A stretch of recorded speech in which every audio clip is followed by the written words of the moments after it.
Muchas gracias por la presentación, Arseni. Bueno, muchas gracias por haberme invitado también a poder participar. Y yo creo que, como comentaba también el profesor Lalana, pues voy a hacer o a seguir con este mismo procedimiento, porque en un primer momento lo primero que voy a hacer es enfocarme en este paisaje, en este carácter del paisaje, con algunas cosas que he señalado, e intentaré complementar en la medida de lo posible lo mismo. Y para ello, tal como la propia presentación, el propio título, la configuración paisajística de Aliste y su dinámica evolutiva a través de la arquitectura vernácula. Para ello, bueno, comenzando, ¿qué entendemos por paisaje? Pues como bien lo ha señalado también el profesor Lalana, es lo que se ve. Y dentro de lo que se ve, la RAE, la Real Academia Española de la Lengua, nos lo define como la parte de un territorio que puede ser observada desde un determinado lugar. Y de esta propia definición pueden sacar muchas cosas. Parte de un territorio, es decir, que no todo el paisaje es observable desde un mismo punto. Eso es algo que está clave. Incluso las características de cada uno de nosotros pueden variar para que nosotros interpretemos el paisaje de diferente manera. Lo que para uno puede parecer alto, para otro no lo es tanto. Lo que para uno puede parecer bello, para otro puede que no lo sea. Esto el mejor ejemplo que pongo siempre es, en el caso de mi familia, para mi padre, cuando llueve hace buen tiempo, y para las personas en general, cuando llueve es mal tiempo. Y un geógrafo te diría que mal tiempo no se puede decir, sino que es tiempo estable o inestable, ¿vale? Es el carácter que le damos, y el paisaje no sería más que algo similar a esto que estamos comentando. En función de las características que tengamos cada uno de nosotros, vamos a tener una apreciación de este paisaje. Paisaje lo tenemos que tener en consideración entonces como algo que es múltiple. Es decir, que habrá tantos paisajes y lugares de observación y tantos paisajes como observadores. Pero también, como decía Lalana, ese carácter dinámico. Ese carácter dinámico porque es un proceso evolutivo, que no tenemos que tener en cuenta únicamente el presente, sino que el presente es resultado de procesos pasados. Y el futuro será el resultado de lo que vivimos también en este momento, complementando lo que señalaba el profesor. Paisaje encierra, por tanto, un alto grado de subjetividad, que es lo que estábamos señalando en el punto anterior, condicionado por esas capacidades intelectuales, físicas, psíquicas, educativas, etcétera, de cada uno de ellos. Resultaría entonces muy difícil estandarizar incluso el propio término de paisaje. Para un geógrafo, cuando estudia el paisaje, sobre todo el paisaje agrario, se enfoca principalmente en 4 aspectos, que es el espacio cultivado, que se denomina como AGE, el espacio no cultivado, que es el saltus, la red viaria y el hábitat. Y nosotros principalmente, y vinculándola al aspecto vernáculo, estos materiales vamos a centrarnos principalmente en ese espacio cultivado, ese hábitat, que es donde los materiales están más presentes, esas construcciones, esa arquitectura. El espacio cultivado del AGE, donde se analizan las parcelas, que es la unidad mínima dentro de una explotación agraria, forma, sus límites, su tamaño, cuáles son los cultivos, el aprovechamiento del agua, etcétera, etcétera, etcétera. El espacio no cultivado, que es lo que se denomina como saltus, que puede ser de 2 tipos, permanente o no permanente. El permanente sería aquel que bajo ningún concepto puede ser cultivado, como puede ser, por ejemplo, un gran afloramiento rocoso. Y el saltus temporal sería aquel que puede, bajo un proceso de transformación, ser cultivado, como puede ser, por ejemplo, un bosque. En este territorio encontramos una combinación entre espacio cultivado y espacio no cultivado. Ya le da cierto valor cultural, cierto valor natural, dependiendo de los actores que participen, con respecto a otros territorios muy próximos. El este y el oeste de la provincia de Zamora se encuentran totalmente fracturados por 2 tipos de materiales, paleozoicos y materiales terciarios, que van a configurar completamente el territorio, ¿vale? Y en estos aspectos vamos a ver ese grado de adaptabilidad de las personas, entendiendo a la persona como el principal agente de configuración, de creación y de transformación de paisajes. Porque lo hacen el proceso más rápido y en algunos casos más importante, cuya alteración es más difícil luego de poder sanar, etcétera, etcétera. Y lo que hace es adaptarse en función de unos valores culturales a un proceso físico preexistente, a unos elementos físicos preexistentes. Y aquí en este territorio en el que nos encontramos lo transmiten a través de esta arquitectura vernácula.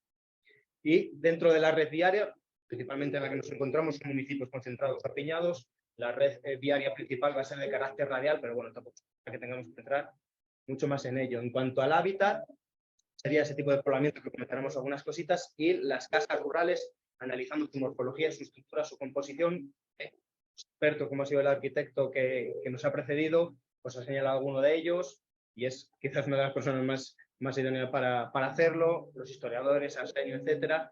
Y desde mi punto de vista veremos cómo se asocia también esto a la interpretación y el análisis paisajista.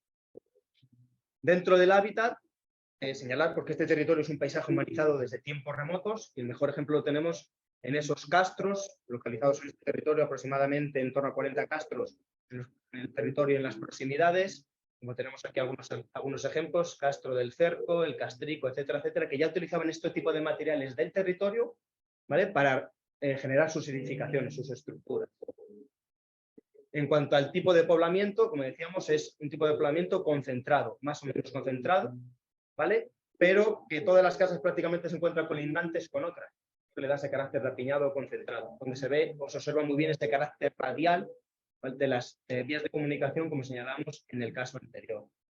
En cuanto al aprovechamiento de los materiales del medio de la zona en la que se encuentran, pues desde granito, pizarras, cuarcitas, los robles, el material de madera, el adobe, las arcillas, etcétera, revestidos en gran parte de los casos por barro y cal. Y aquí tenemos algunos ejemplos de ese tipo de arquitectura. Como señalábamos, esos materiales rocosos junto con las arcillas en la parte superior en ese adobe, etcétera, etcétera, etcétera. ¿Por qué este tipo de materiales? También lo comentaba el profesor Lalana. Nosotros nos encontramos en este puntito rojo, que es una zona en contacto aproximadamente entre los materiales paleozoicos y los materiales terciarios. Es una zona de diversidad cultural, de aprovechamiento, donde la población que se ha asentado aprovecha ese material, como es lógico, para las construcciones.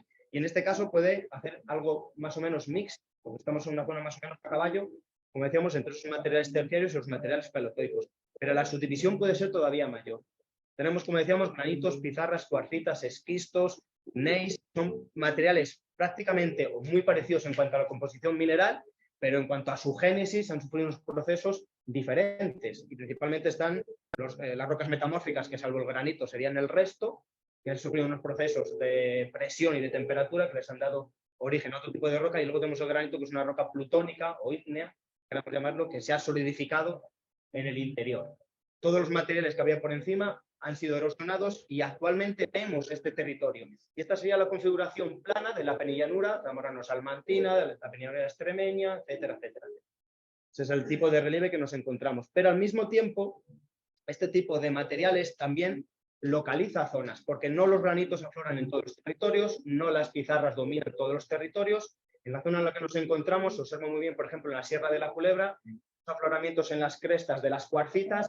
Es lógico entonces que los materiales que predominen en esa zona sean el aprovechamiento de las cuarcitas, de pizarras que ocupan las zonas de valle, en otros casos los granitos que dominan el sureste en contacto con la zona sayaguesa, etcétera, etcétera, etcétera. Son los materiales que ya van a utilizarse para esas construcciones, pero es que ya nos ayudaría incluso a definir municipios en función de los materiales propios que utilizan, por dónde se localizan. Por eso, como comentaba el profesor Lalana, es, yo creo, importante, dándole ese carácter geográfico, como también comentaba Arsenio, intentando incrementar un poco el conocimiento en este aspecto, ¿vale?, de que el territorio donde nos encontremos nos ayudaría en gran medida a conocer estos aspectos también.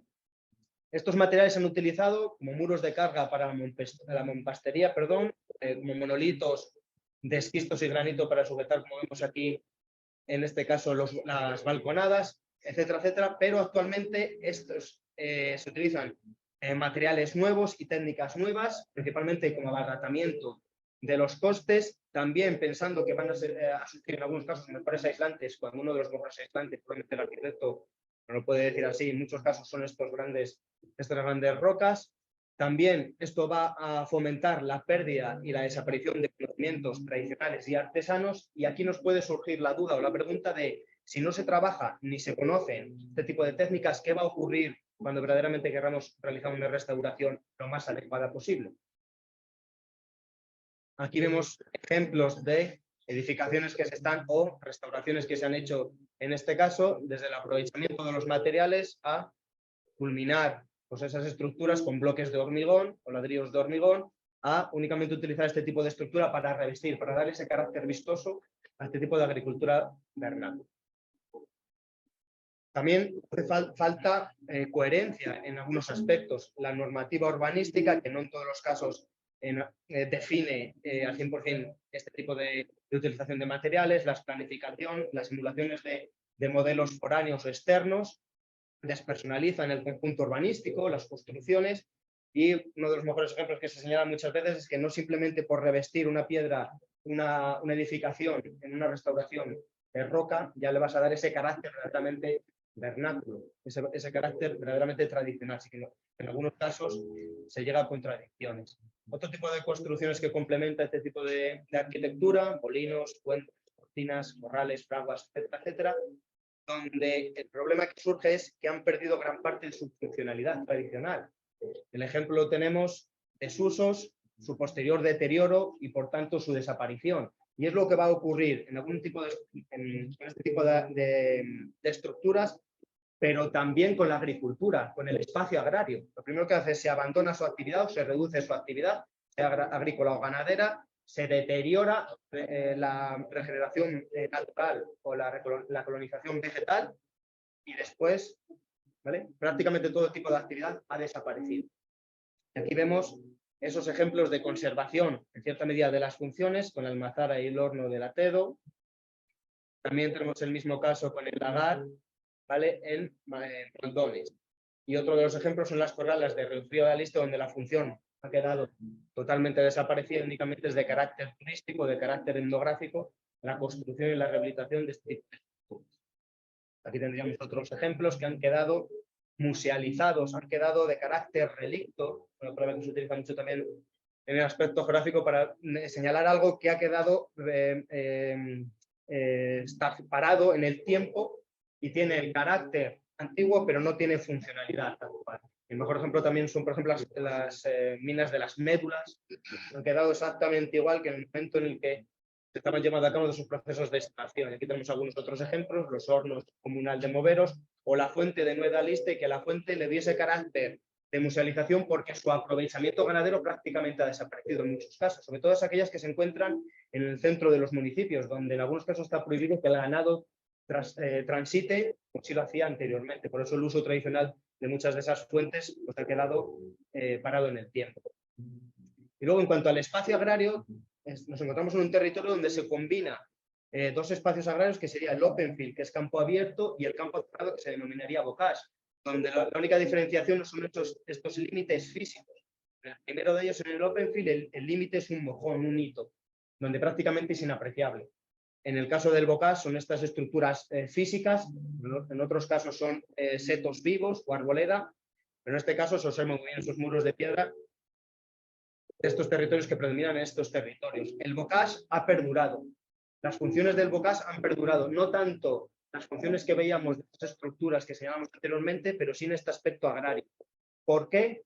Algunos de los factores que han favorecido es que presentan grandes extensiones, ocupan una amplia superficie, por tanto es más difícil que se lleve a cabo su transformación. La no concentración parcelaria en muchos de estos territorios. La concentración parcelaria en España se empezó a realizar en torno a la década de los 50. Y el primer municipio fue en Cantalapiedra, en Salamanca. Y las características que presenta este territorio es un territorio donde dominan los materiales terciarios, muy rico para la agricultura. Suelos muy profundos, arcillas, de areniscas son muy buenas para la agricultura. Y por eso fue en estos territorios donde los suelos son prácticamente iguales, donde no hay arboleda, que la arboleda trae muchos problemas también a la hora de llevar a cabo el proceso de concentración parcelaria. Y por tanto en estos territorios en algunos casos todavía no se ha realizado ese proceso. Y esto ha ayudado también a que estos tipos de materiales no hayan sido deteriorados. Y también el sentido de propiedad. El eliminar estas barreras lo que va a hacer también es eliminar esos linderos que en muchos casos definen el territorio de cada uno de esos territorios. Y aquí tenemos dos imágenes de la década de los 80 y del momento actual, donde la situación prácticamente ha pasado inapercibida. Se encuentra más o menos de forma similar. El espacio agrario también ha sido transformado en cuanto que la actividad ganadera ha salido del núcleo urbano, ha salido del centro urbano. Y se localiza, aquí tenemos en el ejemplo de Alcañices, de naves ganaderas, todas externas al municipio, cuando antiguamente, también comentábamos, en las edificaciones eran esas plantas bajas las que representaban gran parte de esos establos, y actualmente han sido trasladadas a la zona externa y en algunos casos todavía mucho más alejados. La ganadería en algunos casos se ha intensificado debido a estos aspectos, se ha reducido el aprovechamiento, ya no todo el uso como tal, sino el aprovechamiento a diente. Esto hace que los muros de piedra, una vez deteriorados, no merezca la pena ser restaurados, ser recuperados, y ahora veremos algunos ejemplos. Y por tanto, en muchos casos se ha llevado a cabo el proceso de recolonización natural. Y veremos esos ejemplos donde los muros de piedra, una vez deteriorados, únicamente en este caso han sido sustituidos seguramente por un pastor eléctrico y algo más visible para el animal que imposibilite que salga, y en este caso la recolonización vegetal, esas zarzas, que se observa muy bien en esta imagen, nos da a entender que la carga ganadera en este territorio es insuficiente. Y el primer ejemplo de que es insuficiente es que en los linderos, en los muros, salen matorrales, salen zarzas, etc., como es este caso.